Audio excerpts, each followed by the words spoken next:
You know, I kind of like this around tables this morning because I can see more of you.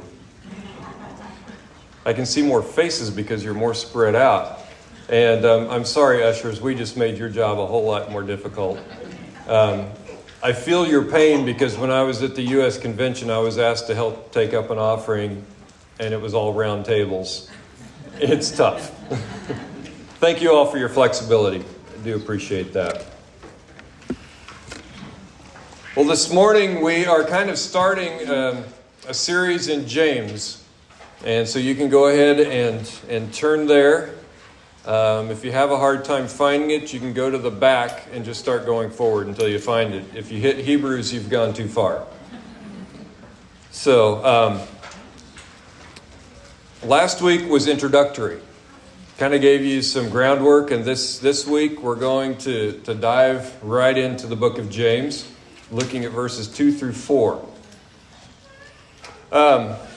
So a question as we start this morning, how many golfers or wannabe golfers do we have here this morning? We've got a few. My hand is up. If I could, I would. Would love to. So I have something up here that you might be familiar with. And maybe more familiar with looking for them than hitting them. But the history of the golf ball is interesting. I should have Avery come up and talk about this. Man, he's the golf man here. When golf was being played originally, I'm not going to go into how the balls were formed then, but they were smooth. They had a smooth covering. And they weren't very accurate in flight. And part of that may have been that they weren't totally round, perfectly round. But then one day somebody roughed up their golf ball, which they weren't like ours today. They roughed it up and they noticed that the ball would fly farther and more accurately. And so people started taking notice of that. And so now, if you have ever looked close at a golf ball, you probably can't see it from there. There are dimples all over the golf ball. Eventually, they began to refine those roughed up marks. If you would have a completely smooth golf ball with no dimples on it, it would not fly as far as this one, and it would not be as accurate as this one. And you're going, well, why is that? Because it's smooth then. But I'm not going to go into all the aerodynamics. You can Google it if you want to know more. There are some great articles about it. But the dimples help the airflow over the ball for it to fly farther and more accurately. And in case you're wondering, most golf balls have between 300 and 500 dimples. That's a freebie there. So why do I say that this morning at the beginning of this message, talking about James? I think there's a lesson in the history of the golf ball because in our lives, we love for life to go smoothly. We don't like it when life chips away at us. It hurts. Maybe we have scars. I went in to visit Jan in the hospital this week, and I said, I can relate. I know you can't see it from out there, but I've got a little line right there, and I've had an elbow surgery.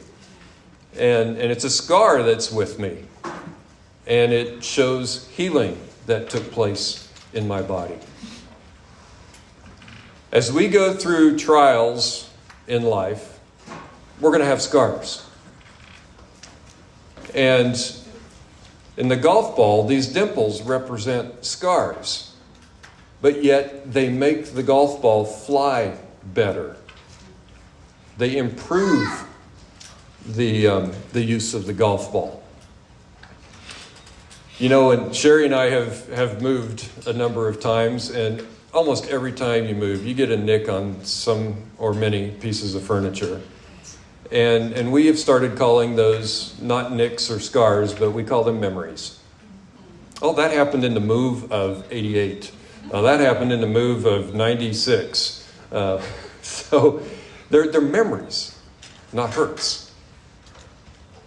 So we think very often life works best when everything is smooth sailing and we don't have any difficulties to endure. But as we see here at the beginning of our study in James, that James has something else to say on this topic, which we may or may not like. So if you haven't yet, turn with me to James chapter 1. And let's read through the passage that we will be looking at this morning. James chapter 1, verse 2.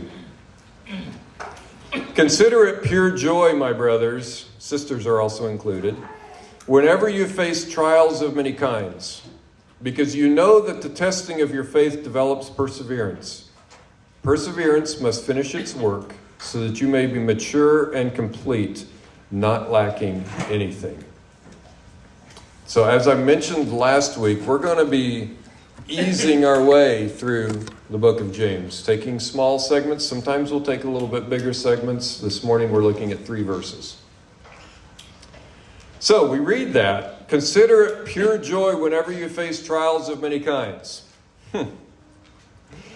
As one of my commentaries said, and this is a direct quote from my commentary, how nice, a letter of encouragement from Pastor Wacko. So now you're wondering what commentaries I read. They're legit. So what is James trying to say in this passage? And I know a number of you have probably studied this a number of times before. But, we kind of wonder, has James lost his senses? I mean, who would say, consider it pure joy when you face trials of many kinds? What does James really mean in this? So I think, first of all, to answer this question, we need to first of all understand what it does not mean.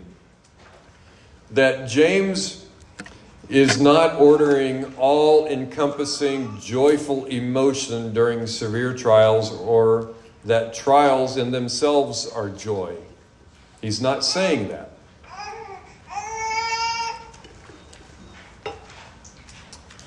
He knew, as the writer of Hebrews tells us, in Hebrews chapter 12, verse 11, when he says, no discipline seems pleasant at the time, but painful. So most kids can attest to that. Excuse me. So James is not commanding that we break into songs of joy every time we undergo a trial, every time we hear bad news, every time we encounter difficult circumstances. That's not what he's asking of us. James, though, is asking us to broaden our view of the Christian life and what Jesus can do for us, in us, and through us when trials do come our way. So let's take a closer look at this passage. In chapter 1, verse 2. So James begins with what we find quite interesting, with what our attitude should be when we face trials. Consider it pure joy. I'm not sure that I've actually ever met somebody for whom this is their natural attitude amidst trials. I mean, anybody want to share with us this morning? This is where you go first of all when you undergo a trial. Like, I've got joy. I'm going to gauge by those chuckles that nobody does. But it's interesting to note that the verb here in the original language used in this phrase, first of all, it's an imperative, which means it's a command. It's a command to consider it pure joy when you face trials. Secondly, in the original language, it's in a tense, which means that this is a once and for all attitude that we are to adopt toward trials in our lives. A once and for all attitude that we are to adopt. And so what James is saying, and remember this is a book written to Christians, is that he is saying that Christians are commanded to adopt a different attitude to trials than the rest of the world. That the world should see a different attitude in us as we go through trials. And you know, it would have been one thing for James to say, consider it joy whenever you face trials. But no, he had to go one step further and say, consider it pure joy when you face trials. Why did he have to do that? Well, one commentator explained it this way. They say the meaning is not that suffering is the occasion for all the joy there is, but that it should occasion only joy unmixed with other reactions. So what does this look like in real life? Let me give you an illustration here. A number of years ago, the Presbyterian pastor and commentator Lloyd John Ogilvie underwent the worst year of his life. His wife had undergone 5 major surgeries, plus radiation and chemotherapy. Several of his staff members had departed. Large problems loomed, and discouragement assaulted him. But he wrote the following. And this is what he said. The greatest discovery that I have made in the midst of all of the difficulties is that I can have joy when I can't feel like it. Artesian joy. When I had every reason to feel beaten, I felt joy. In spite of everything, God gave me the conviction of being loved and the certainty that nothing could separate me from Him. It was not happiness, gush, or jolliness, but a constant flow of the Spirit through me. At no time did He give me the easy confidence that everything would work out as I wanted it on my timetable, but that He was in charge and would give me and my family enough courage for each day. Grace. Joy is always the result of that. A very powerful testimony from a man that went through many hardships. But as we move on in the text, something else that James says is that this attitude of pure joy is to be displayed whenever you face trials of many kinds. I think we have to admit most of us experience joy when we escape trials, not when we're in them. But James says to consider it pure joy in the midst of trials. And notice that James uses the word whenever. It might have been better if he would have said if. But he assumes that all of us are going to experience trials of some kind.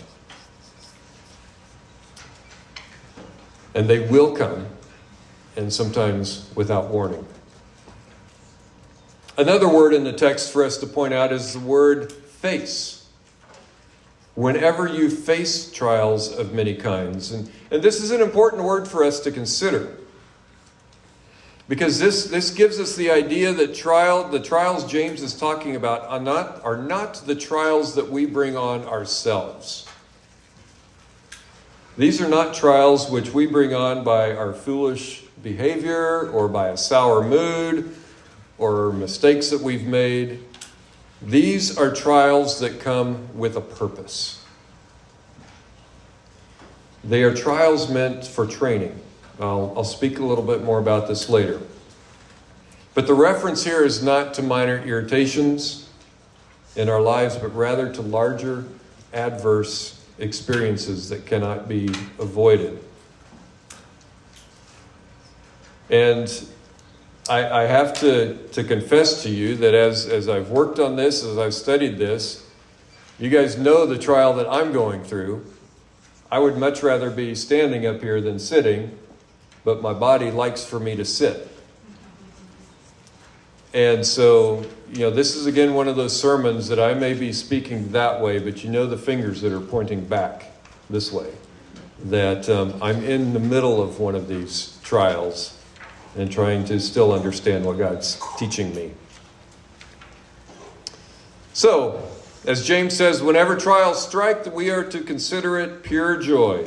Another commentator said the following. He says, to have joy does not necessarily mean we will be hilarious and laughing about the trials we are experiencing, and I'm not, by the way. But it means that we will have a deep-seated confidence that God knows what he is doing and that the results will be for his glory and for our good.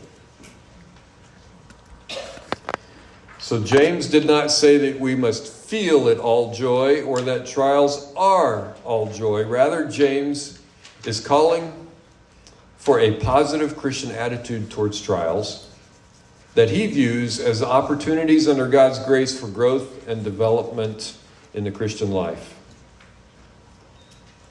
Such joy in the scheme of life may seem irrational, but in Christ, it is perfectly rational.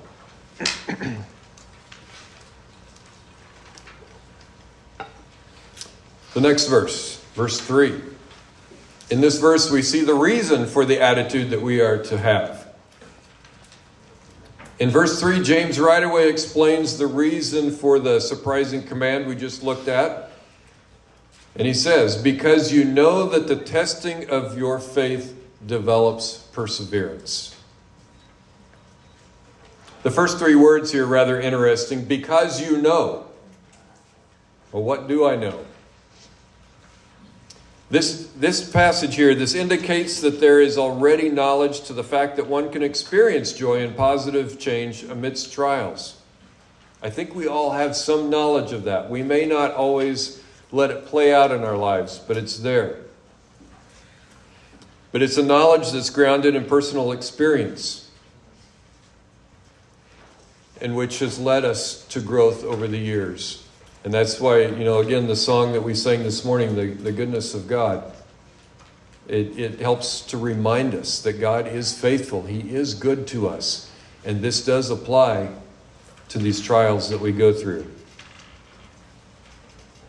So we should have the attitude of joy during the trials which come our way because it is a part of our spiritual growth, part of our spiritual maturation process. Because it's the testing of our faith that develops perseverance, as it says in this passage in verse 3. The verb in here, develops, it denotes a continual process in the original language. Unfortunately, it's not something we ever complete as long as our hearts are beating. It's a continual process of growth in our lives.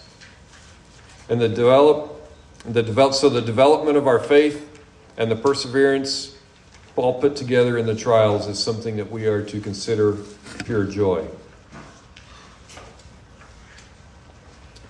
So what does it mean to have perseverance? If this develops perseverance in us. In the original language, again, perseverance is a compound word. The first part of it means under, and the second part means to stay, to abide, or to remain. And so this gives us a picture of being under a heavy load and resolutely staying there instead of trying to escape. Perseverance has been called staying power or endurance or fortitude. And James is talking here about a toughness. That the testing of our faith, the trials we go through, produces a toughness in us. If we will allow God to do his work in us through these times. So here's how it works. We develop toughness or fortitude by repeatedly being tested and prevailing. It's a process. The more tests we pass, the tougher we become. As a boxer engages in fight after fight, they become tougher, they become wiser, they become stronger. They know better how to accomplish a win. And it's the same with us in our spiritual lives, that as we allow God to refine us through these trials, we will become stronger. We will grow in our faith and become stronger. The Apostle Paul in Romans chapter 5, verse 3 confirms this truth when he says, "But we also rejoice in our sufferings because we know that suffering produces perseverance." So the trials that we go through are put here for the purpose of developing our perseverance. And as we move on in the text, we see that it's also for our maturity. And so in verse 4, we see the outcome of our trials. In verse 4, it says, perseverance must finish its work so that you may be mature and complete, not lacking anything. So Paul begins with another command. And like I said last week, we're going to see many commands in this book. There are 108 verses and over 50 commands. So we're going to get it. And by the way, you aren't wearing your steel-toed boots this morning, are you? Your spiritual steel-toed boots we talked about last week. But Paul begins here and says, perseverance must finish its work. It's a command for us to be on guard against the danger of allowing the chain of results to be interrupted and to be brought to completion. When trials come our way, it's easy to find or to look for the chicken exit. You know what a chicken exit is, don't you? If you've never been to an amusement park, Sherry and I had an experience with a chicken exit on our honeymoon. We went to Six Flags over Texas in Dallas on our honeymoon. One of the things that we did, and I love riding roller coasters. That's not her love, but she was my love. And so I gave up a lot of roller coasters, but I struck a deal with her. I said, let me ride one roller coaster. So she agreed, but I didn't want to leave her alone. I mean, the line for this roller coaster was about an hour and a half long. And you don't want to leave your new bride sitting on a park bench while you go have fun. So I said, these rides always have chicken exits. You get up close to the ride, and sometimes people chicken out at the last minute. And so they have a chicken exit for you to take. We got closer and closer to the ride. We were like right there, and it's like there was no chicken exit. Sherry's starting to panic a little bit that she's going to have to ride this roller coaster that she absolutely does not want to ride, because we were looking for the chicken exit. She was not going to persevere on this one. So we found out that we just watched things that she could just step through the ride when I got up there, and then I got on and rode, which made for an interesting ride for me because they put a female with me that held my leg the whole ride.